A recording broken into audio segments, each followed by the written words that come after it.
ഞാൻ ഓർത്തുപോകുന്നത് മഅദിനിലെ സ്വലാത്ത് ഹൽഖയിൽ കടല വിൽക്കാൻ വേണ്ടി വന്നൊരു മനുഷ്യൻ. അദ്ദേഹം കടല വിൽപ്പന നടത്തും. അയാൾ പക്ക വഹാബിയാണ്. അദ്ദേഹത്തിന്റെ ഉപജീവനം കടലക്കച്ചവടമായതുകൊണ്ട് അദ്ദേഹം ആ സദസ്സിലെത്തിയതാണ്. പക്ഷേ സ്വലാത്ത് തുടങ്ങിക്കഴിഞ്ഞാൽ ആരും കടല വാങ്ങില്ല. അതിന്റെ പ്രഭാഷണത്തിന്റെ അവസരത്തിലും അതിന്റെ മുമ്പുള്ള ആമുഖങ്ങളിലും എല്ലാം ആളുകൾ കടല വാങ്ങും. സ്വലാത്ത് തുടങ്ങിയാൽ ഒരാളും കടല വാങ്ങില്ല. ഇത് ഇദ്ദേഹത്തെ ഇരുത്തി ചിന്തിപ്പിച്ചു. ഇത്രയും ലയനമുള്ള, ഇത്രയും താളമുള്ള ഒരു ദിക്റിൽ ഞാനും ഒന്ന് ലയിച്ചാലോ എന്ന് അദ്ദേഹത്തോട് ചോദിക്കുകയാണ്.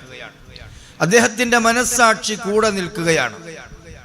അദ്ദേഹം ആ സ്വലാത്തിൽ കൂടെ ചൊല്ലാൻ തുടങ്ങി. അല്ലാ അല്ലാ എന്ന വിളി കൂടെ ഉച്ചരിക്കാൻ തുടങ്ങി. അദ്ദേഹം അതിൽ ലയിച്ചു ചേർന്നു. അദ്ദേഹം സുന്നിയായി എന്ന് മാത്രമല്ല, കടലക്കച്ചവടത്തിന് വേണ്ടി മഅദിനിലെ സ്വലാത്ത് ഹൽഖയിലെത്തിയ വ്യക്തി അദ്ദേഹത്തിന്റെ കുടുംബത്തെയും കൂട്ടി സദസ്സിലേക്കെത്തി. കുടുംബത്തിന്റെയും ഈമാൻ രക്ഷപ്പെട്ടു. മുത്തുനബി പറഞ്ഞിട്ടുണ്ട്, ലാ യഷ്ഖാ ജലീസുഹും, കൂടെ ഇരുന്നവനും പരാജയപ്പെടൂല. ഒരുപക്ഷെ അദ്ദേഹം ഡ്രൈവറായി വന്നതായിരിക്കും.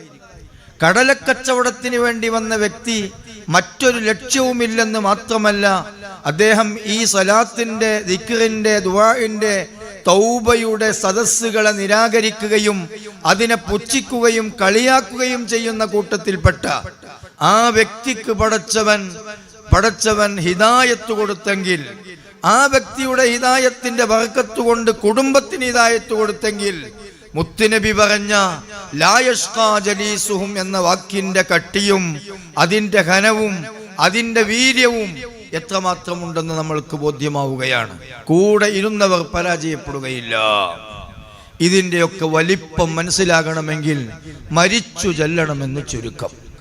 അതിന്റെ മുമ്പ് ഇതുപോലെയുള്ള സദസ്സിൽ പങ്കെടുക്കുന്നതിന്റെ വലിപ്പവും അതിന്റെ കനവും നമ്മൾക്ക് ബോധ്യമാവുകയില്ല. അള്ളാഹു നമ്മളെ കബൂൽ ചെയ്യട്ടെ, ആമീൻ. ഞാൻ ആർത്ത് സന്തോഷിക്കുന്നു. ഞാൻ പോയ ഇതിന്റെ മുമ്പ് തൊട്ടടുത്ത വളരെ വൈകാതെ ഒരു 5-6 മാസം മുമ്പെന്ന് തോന്നുന്നു ഞാനിവിടെ വന്നിരുന്നു. അതിനേക്കാളും ഏറ്റവും പ്രൗഢമായ രീതിയിലും ജനകീയമായ രീതിയിലും ഏറ്റവും ഇതിന്റെ സൗന്ദര്യങ്ങളൊക്കെ അടിമുടി ചേഞ്ചായി ഇത് ഇത്രമേൽ സൗകുമാര്യതയിലെത്തിയതിൽ അൽഹംദുലില്ലാഹി അലാ കുല്ലി ഹാൽ. നമ്മളുടെ ഈ സാന്നിധ്യത്തെ അള്ളാഹു വലുതായി കബൂൽ ചെയ്യുമാറാകട്ടെ, ആമീൻ. ഓ മുഅ്മിനീങ്ങളെ, എന്താണ് നമ്മുടെ ജീവിത ലക്ഷ്യം? നമ്മുടെ ജീവിത ലക്ഷ്യം ഒന്ന് ചിരിച്ചു മരിക്കണം എന്നതാണ്. നമ്മളെല്ലാവരും വന്നപ്പോൾ കരഞ്ഞു വന്നു. ശൈത്താൻ ഏളക്കൊരു കുത്തുകുത്തി. ആ കുത്തിൽ നമ്മൾ കരഞ്ഞു. നമ്മൾ കരഞ്ഞപ്പോൾ വീട്ടുകാരും പരിസരത്തിലുള്ളവരും ചിരിച്ചു. നമ്മൾക്ക് കിട്ടിയ ഒരു കുട്ടി കരഞ്ഞിട്ടുണ്ട്. നമ്മൾ വേദനിച്ച് കരഞ്ഞപ്പോൾ നമുക്ക് വേണ്ടി നമ്മുടെ കരച്ചിൽ കേട്ട് ചിരിച്ചവരുണ്ടായിരുന്നു. എന്നാൽ ഇനി നമ്മൾ പിരിയുന്ന അവസരത്തിൽ അവർ കരയും. ആ ടൈമിൽ നമ്മൾക്ക് ചിരിക്കണം. അതാണ് നമ്മുടെ ജീവിതത്തിന്റെ ലക്ഷ്യം. ആ ലക്ഷ്യം കൊയ്യാൻ എന്തു ചെയ്യണമെന്ന ഏറ്റവും വലിയ തിരിച്ചറിവിലേക്കാണ് ഈ സദസ്സിൽ നമ്മൾ എത്തിച്ചേരേണ്ടത്. ഇത് പറയാനും കേൾക്കാനും നല്ല സുഖമാണ്. ചിരിച്ചു മരിച്ച ഒത്തിരി പേരുണ്ട്. അവരുടെ മുഖത്തിൽ നിന്ന് നമ്മൾ തുണി നീക്കിയപ്പോൾ അവരുടെ മുഖത്ത് ഒരു ചിരി പടർന്നത് നമ്മൾ കണ്ടിട്ടുണ്ട്. പല മയ്യത്തിന്റെ മുഖത്ത് നിന്നും തുണി നീക്കിയപ്പോൾ അങ്ങനെ ഒരു അവസരം നമ്മൾക്ക് കിട്ടിയിട്ടുണ്ട്. ആ മയ്യത്ത് ചിരിക്കാനുണ്ടായ കാരണം വഫാത്തിന്റെ സമയത്ത് അദ്ദേഹം കേട്ട ഒരു സുവിശേഷമാണ്. ആ സുവിശേഷം സയ്യിദുന മലക്ക് ജിബ്രീൽ അലൈഹിസ്സലാം വന്നുകൊണ്ട് ഈമാൻ രക്ഷപ്പെട്ട സുവിശേഷം അറിയിച്ചതാണ്. ഈമാൻ രക്ഷപ്പെട്ട സുവിശേഷം അതൊരു വല്ലാത്ത സംഗതിയല്ലേ? ഏറ്റവും മുസീബത്തുള്ള, ഏറ്റവും വലിയ പ്രതിസന്ധിയുള്ള ഒരു ഘട്ടത്തിൽ ആ മനുഷ്യൻ ചിരിച്ചത് അനന്തമായ സുഖലോലുപതയെയും മരണമില്ലാത്ത, ഇനി ഒന്ന് ജീവിച്ച് പിന്നീട് ജീവിതമില്ലാത്ത ഒരു ലോകത്തെ അദ്ദേഹം മുന്നിൽ കാണുകയാണ്. അദ്ദേഹമല്ലേ ചിരിക്കേണ്ടത്? ബഹുമാനപ്പെട്ട ഹുജ്ജത്തുൽ ഇസ്ലാം അബൂ ഹാമിദിനിൽ ഗസാലി റഹ്മത്തുള്ളാഹി അലൈഹി പറഞ്ഞു, ആ ചിരി പിന്നീട് വാടൂല. അതാണ് മരിച്ചു കിടക്കുന്ന മനുഷ്യൻ ചിരിച്ചു കിടക്കുന്നത്. സയ്യിദുനാ മലക്ക് ജിബ്രീൽ അലൈഹിസ്സലാമിന്റെ സുവിശേഷമുണ്ട്, അബ്ശിർ സന്തോഷിച്ചടാ, അബ്ശിർ കൈച്ചിലായടാ, അബ്ശിർ ഈമാൻ സലാമത്തായടാ എന്ന സുവിശേഷം കേൾക്കുന്ന അവസരത്തിൽ മനുഷ്യനൊന്ന് മരണത്തിന്റെ പൂമുഖത്ത് വെച്ച് ചിരിക്കും. പരിസരത്ത് നിൽക്കുന്നവർ ചിലപ്പോൾ ചിന്തിച്ചുപോയി, ഉമ്മാക്ക് ചന്നി കൂടുതലാണ്, ഉമ്മാക്ക് ചന്നി അല്പം അധികമാണ്, ചിലപ്പോഴെങ്കിലും കോരാശനാദി കുളിക അട്ടിവെച്ചുടച്ചു കൊടുത്തിട്ടുണ്ടോ എന്ന് നമ്മൾ ആലോചിക്കേണ്ടതാണ്. അല്ല, ഉമ്മ കാണേണ്ടവരെ കണ്ടു, കേൾക്കേണ്ടത് കേട്ടു. ആരാണ് അവിടെ വന്നത്? കസേര വലിച്ചിട്ട് ഓടിക്കിയവർക്ക് മൂല്യമാര് വന്നിട്ടുണ്ടല്ലോ. അവിടെ മരണത്തിന്റെ അവസരത്തിലുള്ള ചില വാക്കുകളാണിത്. മൂല്യമാര വേഷത്തിലാണ് മലായിക്കത്തുകൾ ഉള്ളത്.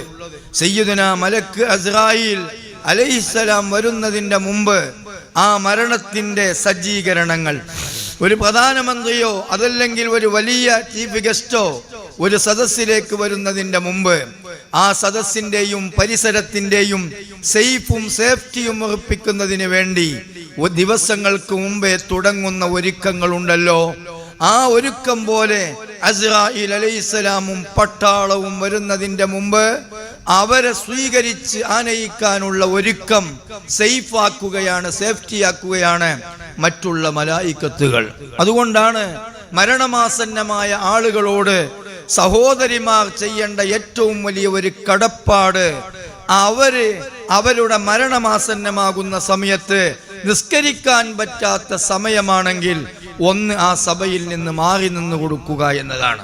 കാരണം അവിടെ മലായിക്കത്തുകൾക്ക് വരാനുള്ള നല്ലൊരവസരത്തെ നമ്മൾ സംവിധാനിക്കുക എന്നത് നാം അവിടെ നമ്മുടെ ഉമ്മയോട്, നമ്മുടെ ഉപ്പയോട് ചെയ്തു കൊടുക്കേണ്ട ഏറ്റവും വലിയ ഒരു കടമയും ബാധ്യതയുമാണ്. ആ സമയം മലായിക്കത്തുകളുടെ വരവുണ്ട്. എൻ്റെ അടുത്ത് പഠിച്ചിരുന്ന ഒരു കുട്ടി, ആ കുട്ടി എന്നോട് പറഞ്ഞു, ഉസ്താദേ, വല്ലിപ്പ 2 ദിവസം സലാം അടക്കുകയായിരുന്നു. 2 ദിവസം വല്ലിപ്പ സലാം അടക്കുകയായിരുന്നു. ചൊല്ലുന്നവരെ കാണുന്നില്ല, മടക്കലിങ്ങനെ കാണുന്നുണ്ട്, കേൾക്കുന്നുണ്ട്. വഅലൈക്കുമുസ്സലാം, വഅലൈക്കുമുസ്സലാം, വഅലൈക്കുമുസ്സലാം, ഇതിങ്ങനെ കേൾക്കുന്നു. 2 ദിവസം നിരന്തരമായി എൻ്റെ വല്ലിപ്പ സലാം മടക്കുകയായിരുന്നു. ആരുടെ സലാമിനെയാണ് മടക്കിയത്? അത് മലായിക്കത്തിന്റെ സലാമിനെയാണ്. അല്ലാഹു അക്ബർ. ഓ മുഅ്മിനീങ്ങളെ, നമ്മൾക്കും അല്ലാഹു ആശാരമായി തരട്ടെ. ആ മലായിക്കത്തിന്റെ സുവിശേഷം കേട്ടു മരിക്കാൻ അല്ലാഹു നമ്മൾക്കും തൗഫീഖ് നൽകി അനുഗ്രഹിക്കുമാറാകട്ടെ. എൻ്റെ നാടിൻ്റെ തൊട്ടടുത്തുള്ള വെള്ളോമ്പ്രം എന്ന് പറഞ്ഞ സ്ഥലത്തുണ്ട്, മഞ്ചേരിയുടെ തൊട്ടടുത്തൊരു സ്ഥലമാണ്. അവിടെയുള്ള ഒരു ഹാജി മരണപ്പെട്ടു പോയത് എങ്ങനെയാണെന്നറിയോ? ഒരു 10-30 വർഷങ്ങൾക്ക് മുമ്പാണ് അദ്ദേഹം മരണപ്പെട്ടു പോയത്. എങ്ങനെയാണ്? മരിക്കുന്നതിൻ്റെ തൊട്ട് മുമ്പ് അദ്ദേഹം പുതിയ ഡ്രസ്സ് അണിഞ്ഞു. മരിക്കുമ്പോൾ പുതിയ ഡ്രസ്സ് അണിയൽ പ്രത്യേകം സുന്നത്തുണ്ട്. മരിക്കുമ്പോൾ പുതിയ ഡ്രസ്സ് അണിയൽ പ്രത്യേകം സുന്നത്തുണ്ട്. അതിന് കാരണം ആദ്യമായി നമ്മൾക്ക് തരുന്ന ഡ്രസ്സ്, നമ്മൾ ഏത് ഡ്രസ്സിലാണോ മരണപ്പെട്ടത് ആ ഡ്രസ്സായിരിക്കും. അതുകൊണ്ട് മഹാന്മാർ അവര് മരിക്കാൻ വേണ്ടി ഡ്രസ്സ് പുതിയതടിച്ചിട്ടുണ്ട്. അല്ലെങ്കിലും അതൊരു പുതിയ അപ്പളങ്ങലാണ്. ഒന്നാമത്തെ പുതിയ അപ്പള നമ്മൾ ഉമ്മാന്റെ ഗർഭാശയത്തിൽ നിന്ന് കുഞ്ഞൂച്ചിക്കുട്ടി പുത്തനുടുപ്പിന് വേണ്ടി നമ്മൾ ഇറങ്ങി, നമ്മൾക്ക് പുത്തനുടുപ്പ് കിട്ടി. രണ്ടാമത്തെ പുതിയാപ്പിളങ്ങൽ 22ാമത്തെ 24ാമത്തെ വയസ്സിൽ നമ്മൾ ഇറങ്ങി, പാട്ടൊക്കെ പാടിയിട്ടിറങ്ങി. മൂന്നാമത്തെ ഒരു പുതിയാപ്പിളക്കണ്ട്, അതാണ് മരണം. അത് ശരിക്കും ഒരു പുതിയാപ്പിളങ്ങലാണ്. ആരാ കൂടെ പോരുക? ആത്മാവിന്റെ കൂടെ ആരും പോകൂല, മലായിക്കത്ത് പുതിയാപ്പളിന്റെ ഒപ്പം പോകും, ഇല്ലീൻ എന്ന ലോകത്തേക്ക്. അല്ലാഹു അക്ബർ. 7 ആകാശത്തിന്റെ മുകളിലുള്ള ഇല്ലിയീൻ എന്ന കേന്ദ്രത്തിലേക്കൊരു പുതിയാപ്പള പോക്കുണ്ട്. അത് ഒരു വല്ലാത്ത പോക്കാണ്. ഈ മനുഷ്യൻ മുറ്റത്തേക്ക് ഇറങ്ങി പുതിയ ഡ്രസ്സ് അണിഞ്ഞ് ഒളു ചെയ്ത് അത്തറ് പൂശി അദ്ദേഹം മുറ്റത്തേക്ക് ഇറങ്ങിയിട്ട് അദ്ദേഹം മുകളിലോട്ട് നോക്കി, ആകാശത്തേക്ക് നോക്കി പറയാണ്, ചിരിച്ചിങ്ങനെ നിൽക്കുന്നത് കണ്ടോ, ചിരിച്ചിങ്ങനെ നിൽക്കുന്നത് കണ്ടോ, പുതിയാപ്പിള ഇറങ്ങണത് കാണാൻ വേണ്ടി നിൽക്കാലേ. ആ മനുഷ്യൻ പക്ക നാടനാണ്, സയ്യിദല്ല, ആലിമല്ല, പക്ക നാടനായ ആ മനുഷ്യൻ മരിക്കുന്നതിൻ്റെ തൊട്ടു മുമ്പ് വെളിയിലേക്ക് ഇറങ്ങി, മുറ്റത്തേക്ക് ഇറങ്ങി ആകാശത്തേക്ക് നോക്കി പറയുകയാണ്, ചിരിച്ചിങ്ങനെ നിൽക്കുന്നത് കണ്ടോ, പുതിയാപ്പിള ഇറങ്ങണത് കാണാൻ വേണ്ടി നിൽക്കാലേ. ആരോടായി കിന്നാരം പറഞ്ഞത്? അത് മലായിക്കത്തുകളോടാണ്. തൻ്റെ ആത്മാവ് കൂട്ടിക്കൊണ്ടുപോകാൻ സൊഫ് സൊഫായി നിൽക്കുന്ന, കൈമാറ്റം ചെയ്ത് അതിന്മലൊന്ന് തൊട്ടെങ്കിൽ, അതിന്മലൊന്ന് സ്പർശിച്ചെങ്കിൽ എന്ന നിലക്ക് തിക്കും തിരക്കും കൂട്ടി നിൽക്കുന്ന മലായിക്കത്തുകളോട് തമാശ പറഞ്ഞ് അദ്ദേഹം ഉള്ളിലോട്ട് കടക്കുകയാണ്. അദ്ദേഹം കട്ടിലിലേക്ക്, പടിയിലേക്ക് കേറിക്കടന്ന് ഖിബിലയിലേക്ക് ചെരിഞ്ഞു കടന്ന് കെലിമ ചൊല്ലി അദ്ദേഹം മരിക്കുകയാണ്. അദ്ദേഹത്തിൻ്റെ ഇത്രയും നല്ല ഒരു മരണത്തിൻ്റെ കാര്യകാരണങ്ങൾ അന്വേഷിച്ച് ഞാൻ പോയപ്പോൾ എനിക്ക് പഠിക്കാൻ കഴിഞ്ഞ ഒരു കാര്യം, അദ്ദേഹത്തിൻ്റെ സുഹൃത്തായിരുന്നു വീമ്പൂരുള്ള ഒരു തങ്ങള്. ഇവർ രണ്ടുപേരും 15 വയസ്സ് പൂർത്തിയായി, പ്രായപൂർത്തിയായപ്പോൾ അവര് പറഞ്ഞു, നമ്മൾക്ക് ഇനി കുതിരൾച്ചാനൊന്നും പറ്റൂല, നമ്മൾക്ക് ഇനി കുതിരൾച്ചാനൊന്നും പറ്റൂല, നമ്മൾ ഇനി മട്ടത്തിൽ ജീവിക്കണം. എവിടെ? മട്ടത്തിൽ ജീവിതം താളം തെറ്റുന്ന ടൈമിൽ മട്ടത്തിൽ ജീവിക്കണമെന്ന് പ്രതിജ്ഞ ചെയ്യുകയാണ്. എല്ലാ തിങ്കളാഴ്ചയും വ്യാഴാഴ്ചയും നോമ്പ് നോറ്റു. ജുമുഅക്ക് സുബഹിക്ക് മുമ്പ് പോയിട്ട് ജുമുഅ കഴിഞ്ഞ് അസറും കഴിഞ്ഞ് പള്ളിയിൽ നിന്ന് തിരിച്ചു പോന്നു. അങ്ങനെ അങ്ങോട്ട് ഇൻവോൾവായി. ആ പള്ളിയുടെ മുത്തവല്ലിയും അദ്ദേഹമായിരുന്നു. ആ പള്ളി എന്ന് പറഞ്ഞാൽ മഞ്ചേരിക്കടുത്ത പുല്ലാരപ്പള്ളി. അങ്ങനെ ഒരു തീരുമാനത്തിൽ അദ്ദേഹം ജീവിച്ചപ്പോൾ അദ്ദേഹത്തിന്റെ മരണത്തിന്റെ രാജകീയതയാണ് നമ്മൾ കേട്ടത്. എൻ്റെ പ്രിയപ്പെട്ട സുഹൃത്ത് മൂസ തഖാഫി ഉസ്താദ് മരിക്കുകയാണ്. അദ്ദേഹത്തിന്റെ മരണത്തിന് സമയത്ത് മലപ്പുറത്തെ പോലീസ് സ്റ്റേഷന്റെ മുകളിലുള്ള ഇഷാഅത്തുൽ ഇസ്ലാം കോംപ്ലക്സ് മഅദിനിന്റെ വളരെ പ്രധാനപ്പെട്ട ഒരു ഓഫ് ക്യാമ്പസാണ്. അദ്ദേഹം അവിടുത്തെ ഉസ്താദാണ്. മരണപ്പെട്ടിട്ട് ഒരു 15 കൊല്ലമായി. അദ്ദേഹം അവിടുത്തെ ഉസ്താദാണ്. ആ ഉസ്താദ് മരണപ്പെടുകയാണ് പള്ളിയിൽ വെച്ച്. കുറച്ച് കുട്ടികളോട് മലപ്പുറം ശുഹദാക്കളുടെ അടുക്കലേക്ക് പോകാൻ വേണ്ടി പറഞ്ഞു. മലപ്പുറം ശുഹദാക്കളുടെ അടുത്ത് പോകണം. എന്തിന്? ഇദ്ദേഹത്തിന്റെ അടുക്കലേക്ക് മലക്ക് അസ്റായിൽ വരുന്ന അവസരത്തിൽ ഈ ഈമാനൊന്ന് രക്ഷപ്പെട്ട് മരിക്കാൻ ശുഹദാക്കളോടൊന്ന് പറയാൻ വേണ്ടി പറഞ്ഞയക്കുകയാണ്.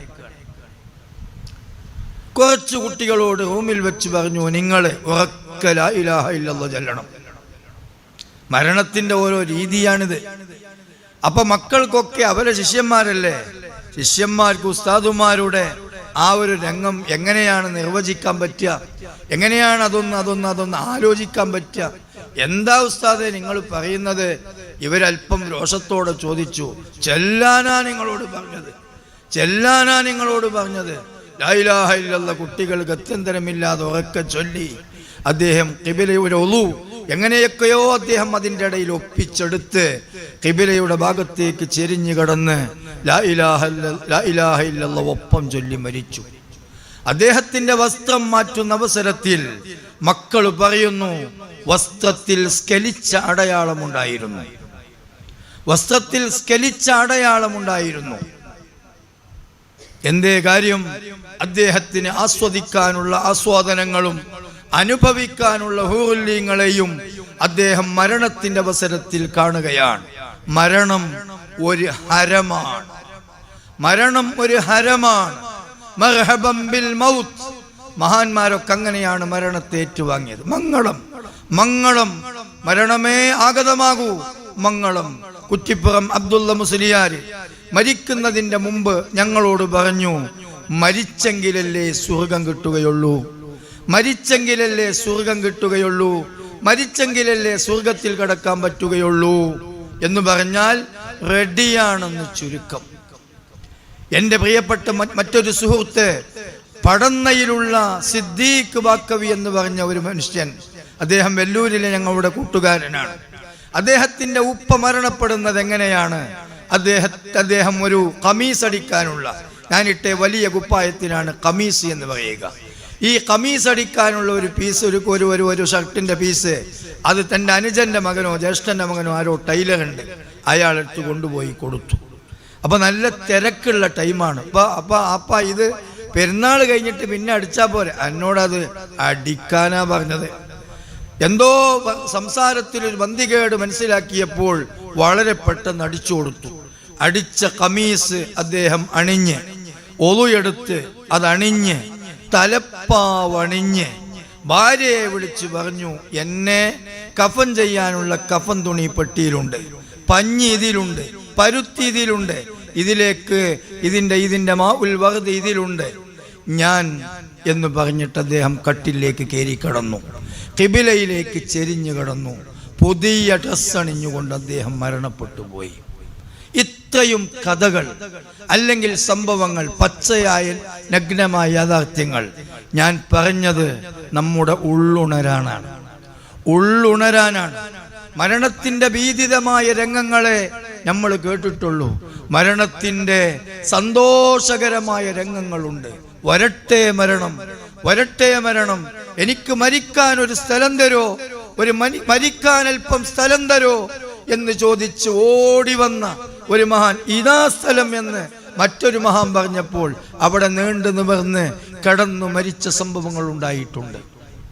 ഓ മുഅ്മിനീങ്ങളെ, ഇതായിരിക്കണം നമ്മുടെ മരണത്തിൻ്റെ അവസ്ഥ. അതിനു പറ്റിയ ഒരു ജീവിതം നമ്മൾ ജീവിക്കണം. എന്താണ് അതിനു പറ്റിയ ജീവിതം? ബഹുമാനപ്പെട്ട മലക്കുകളോട് സന്തോഷം പറഞ്ഞ് മരണപ്പെട്ടു പോയ വെള്ളുവമ്പറത്തെ ആജി മരിച്ചില്ലേ, അതേപോലെ മരിക്കാൻ അതേപോലൊരു തീരുമാനം വേണം. എൻ്റെ ജീവിതത്തിൽ ഞാൻ ഇനി തെറ്റു ചെയ്യാതെ ജീവിച്ചോളാം. KL 0585 ഈ വണ്ടി വഴിയിൽ നിന്നും മാറ്റി കൊടുക്കുക.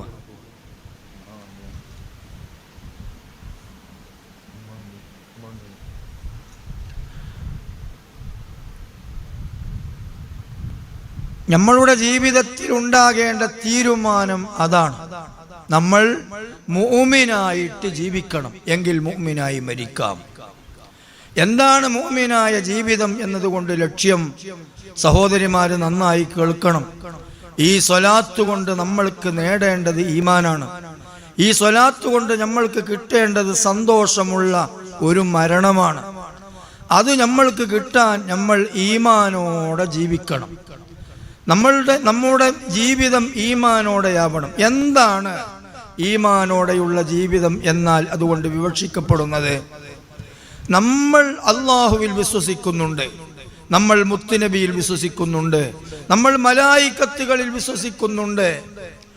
ആ വിശ്വാസം യഥാർത്ഥത്തിലുള്ളൊരു വിശ്വാസത്തിന്റെ പരിഗണനയിലേക്ക് അത് എത്തിയിട്ടുണ്ടോ എന്നൊരാലോചനയാണ് ഈ സദസ്സിൽ നമ്മൾ നടത്തേണ്ടത്.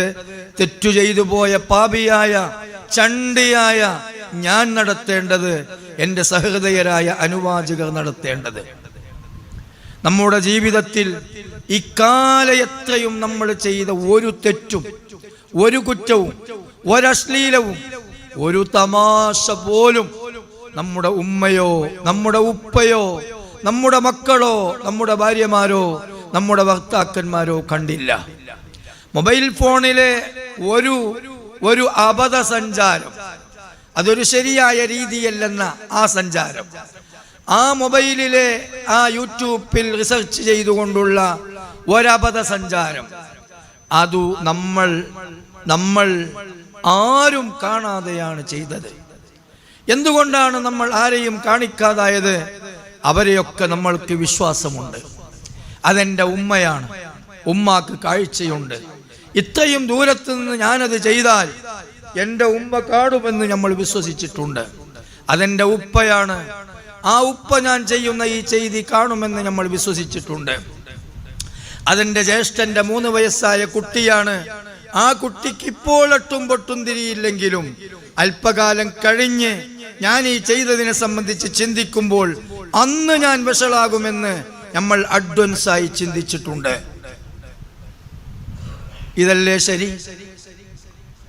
ഇതല്ലേ യഥാർത്ഥത്തിൽ ശരി? നമ്മൾ ഇക്കാലത്തിനിടക്ക് ചെയ്ത ഏതൊരു അശ്ലീലമാണ്, ഏതൊരു തെറ്റാണ് നമ്മളെ സ്നേഹിക്കുന്ന നമ്മളെ പരിചയമുള്ള, നമ്മൾക്ക് പരിചയമുള്ള ആളുകളുടെ ഇടയിൽ വെച്ച് ചെയ്തത്? ആരാണ് പരസ്യമായി മദ്യപിക്കാറുള്ളത്? അതൊക്കെ 4ാം കിട പൗരൻ. നമ്മുടെ ജീവിതത്തിൽ പറ്റിപ്പോയ ഏത് തെറ്റിനെ പറ്റിയും നമ്മൾ ആലോചിച്ചു നോക്കൂ. ഇക്കാലം വരെ അതൊരുത്തരും കാണാതെ നമ്മൾ സൂക്ഷിച്ചിട്ടുണ്ട്. എങ്കിൽ അതൊന്നും വെളിപ്പെടുത്താതെ പടച്ചവൻ നമ്മുടെ മാനം കാത്തിട്ടുമുണ്ട്. അള്ളാഹുവിനോട് നമ്മൾക്കുള്ള ഏറ്റവും വലിയ കടപ്പാടെന്തെന്ന് ചോദിച്ചാൽ, നമ്മൾ ചെയ്ത അഴിബുകളും തെറ്റുകളും കുറ്റങ്ങളും മോശങ്ങളും അശ്ലീലങ്ങളും മൂടി വെച്ച് നമ്മുടെ മാനം കാത്തു എന്നതാണ്. അള്ളാഹു നമ്മളോട് ഈമാൻ തന്നതിൽ പിറകെ പിന്നെ അള്ളാഹു നമ്മളോട് ചെയ്തിട്ടുള്ള ഏറ്റവും വലിയ കരുണ. അതിനേക്കാളും വലിയൊരു കരുണ അള്ളാഹു നമ്മളോട് ചെയ്തിട്ടില്ല. എന്നാൽ ഈ ഉറ്റവരും ഉടയവരും, ഈ മക്കളും പേരമക്കളും, ഈ ഉമ്മയും ഉപ്പയും, ഈ ഭാര്യയും ഭർത്താവും, നമ്മളിൽ നിന്ന് പിരിഞ്ഞ, അവരിൽ നിന്ന് നമ്മൾ അകന്ന ഒരു സമയത്ത് നമ്മുടെ പടച്ചവനുണ്ടല്ലോ നമ്മെ വീക്ഷിക്കുന്നു. ആ സമയത്ത് നമ്മുടെ മുത്തുനബിയുണ്ടല്ലോ നമ്മെ വീക്ഷിക്കുന്നു. ആ സമയത്ത് നമ്മുടെ മലായിക്കത്തുണ്ടല്ലോ നമ്മളെ വീക്ഷിക്കുന്നു. പകൽ സമയത്തും രാത്രി സമയത്തും ഡ്യൂട്ടി നിശ്ചയിച്ച 10 മലക്കുകളുണ്ടല്ലോ മുഴുവൻ ആളുകൾക്കും. യുക്തിവാദിയും നിരീശ്വരവാദിയും സ്വതന്ത്രവാദികളും ഫെമിനിസ്റ്റുകളുമെല്ലാം ഈ 20 മലക്കുകളുടെ വക്താക്കളാണ്. ആർക്കും ഒഴിവില്ല. ഈ ഉമ്മയെയും ഉപ്പയെയും മക്കളെയും അവരുടെ മുമ്പിൽ സേഫായ നമ്മൾ അള്ളാഹുവിൻ്റെ മുമ്പിൽ സേഫായോ? മുത്തുനബിക്ക് മുമ്പിൽ സേഫ്റ്റിയായോ? മലായിക്കത്തിന്റെ മുമ്പിൽ നമ്മൾ തടി കാത്തോ? എന്തുകൊണ്ട് കാത്തില്ല? എന്തുകൊണ്ട് കണ്ടില്ല? എൻ്റെ ഉമ്മ എന്നെ കാണുന്നത് പോലെ എൻ്റെ പടച്ചവൻ എന്നെ കാണുമെന്ന് നമ്മൾ വിശ്വസിക്കാതെ പോയോ? എൻ്റെ മക്കൾ എന്നെ കാണുന്നത് പോലെ എൻ്റെ മുത്തുനബി എന്നെ കാണാതെ പോയോ? എൻ്റെ പേരമക്കൾ എന്നെ കാണുന്നത് പോലെയെങ്കിലും പ്രകാശം കൊണ്ട് പടക്കപ്പെട്ട ഇരുട്ടിലും വെളിച്ചത്തിലും കാണുന്ന മലക്കുകൾ എന്നെ കാണാതെ പോയോ? ആ മലക്കുകളിലുള്ള വിശ്വാസം, കാണുന്ന, വീക്ഷിക്കുന്ന, ലജ്ജിച്ച് തലതാഴ്ത്തുന്ന നമ്മുടെ മുത്തുനബിയിലുള്ള വിശ്വാസം, കാണുന്ന, വീക്ഷിക്കുന്ന, വേദനിച്ച് കരയുന്ന, നമ്മെ റഡാർ വെച്ച് നിരീക്ഷിക്കുന്ന പടച്ചവനെയും മുത്തുനബിയെയും മലായിക്കത്തുകളെയും നമ്മൾ സൂക്ഷിക്കാതെ പോയോ? അവരെന്നെ കാണുമെന്ന് നമ്മൾ വിശ്വസിക്കാതെ പോയോ? അവരെ തൊട്ട് നമ്മൾ ലജ്ജിക്കാതെ പോയോ?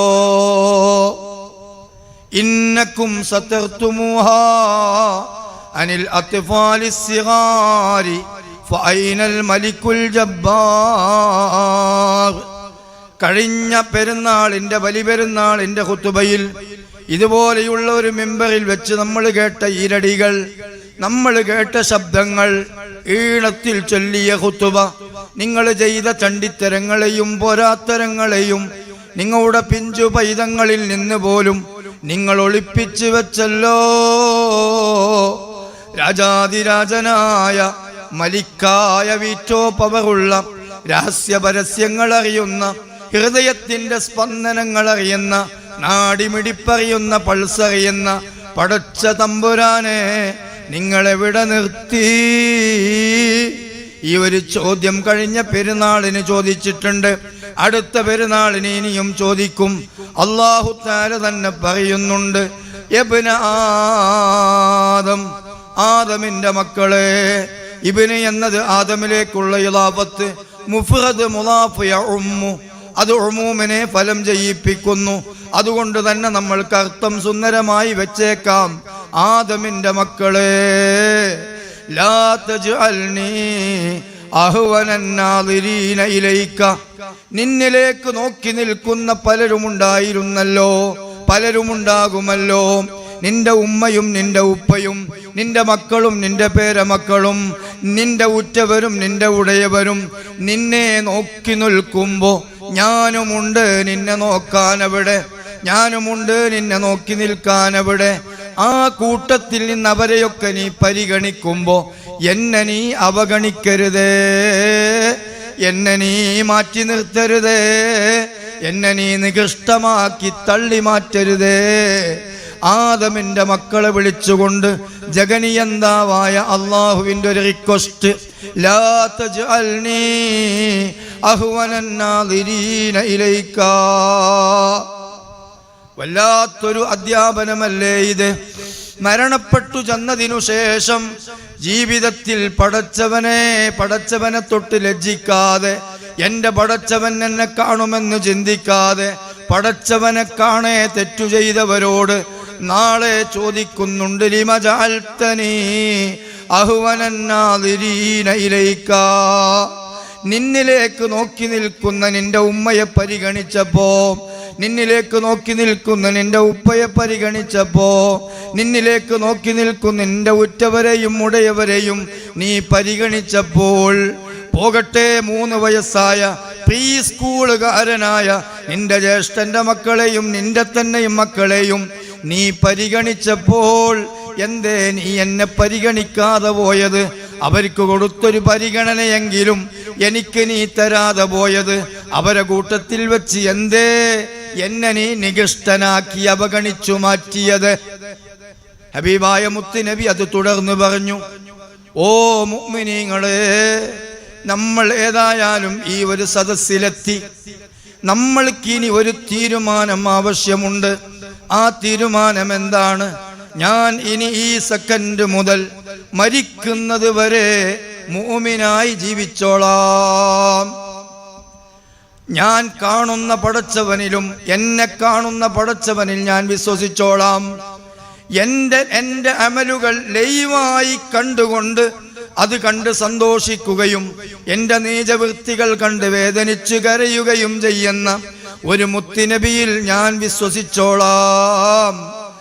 എൻ്റെ നന്മകൾ തിന്മകൾ എഴുതാനും എന്നെ റേറ്റ് ചെയ്യാനും ഞാൻ ചെയ്യുന്ന പ്രവർത്തനങ്ങൾ ഫോട്ടോ എടുത്ത് ചിപ്പാക്കി എൻ്റെ കയ്യിൽ തരാനും, ഇത് യതലഖൽ മുതലഖിയാനി അനിൽ യമീനി വഅനിശ്ശിമാലി ഖഈദ്, ഇടത്തും വലത്തും ഇരിപ്പുറപ്പിച്ച ഞാൻ ചെയ്യുന്ന എൻ്റെ നന്മകളും തിന്മകളും മുഴുവനും ഒപ്പിയെടുത്ത് ചിപ്പാക്കി എൻ്റെ കയ്യിൽ തരുന്ന 2 മലക്കുകൾ. ആ മലക്കുകൾ അടക്കം എൻ്റെ നന്മയും തിന്മയും എഴുതുന്ന റഖീബ് അതീദ് എന്ന മലക്ക്, എൻ്റെ കണ്ണിൻ്റെ സേഫ്റ്റിക്ക് വേണ്ടി കാവലിരിക്കുന്ന 2 മലക്കുകൾ അടക്കം ആ മലക്കുകളെ തൊട്ടും അല്ലാത്ത മലക്കുകളെ തൊട്ടും ഞാനൊന്ന് ലജ്ജിച്ച് ജീവിച്ചോളാം. ഇതിൻ്റെ പേരാണ് ഈമാൻ. അപ്പോൾ നമ്മൾ എപ്പോഴാണ് മുഅ്മിനീങ്ങളാവുക? മരിക്കാൻ പാകപ്പെട്ട, കലിമ ചൊല്ലി മരിക്കാൻ പാകപ്പെട്ട, ലാ ഇലാഹ ഇല്ലല്ലാഹ് മനസ്സിൽ തട്ടിച്ചൊല്ലി മരിക്കാൻ പാകപ്പെട്ട ഒരവസ്ഥയിലേക്ക് നമ്മൾ എപ്പോഴാണ് എത്തിച്ചേരുക? അത് ഈ ഒരു ജീവിതം മരിക്കുന്നതിൻ്റെ തൊട്ടു മുമ്പ് നമ്മൾക്ക് കിട്ടിയാലാണ്. തൊട്ടു മുമ്പ് എപ്പോഴാണ്? ഈ സെക്കൻഡാണ്. എന്തുകൊണ്ട്? അടുത്ത സെക്കൻഡ് എന്തെന്നറിയില്ല.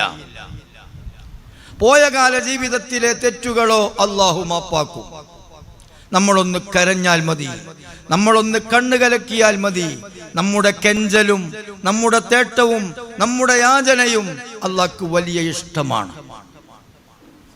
7 വർഷം കഫംപുടക്കട്ട് 7 വർഷം കഫൻ തുണി കബറ് മാന്തി കട്ട് ജീവിതം കഴിഞ്ഞ് 7ാമത്തെ വർഷത്തിന്റെ അവസാനത്തിൽ അല്ലാഹു അക്ബർ വലില്ലാഹിൽ ഹംദ്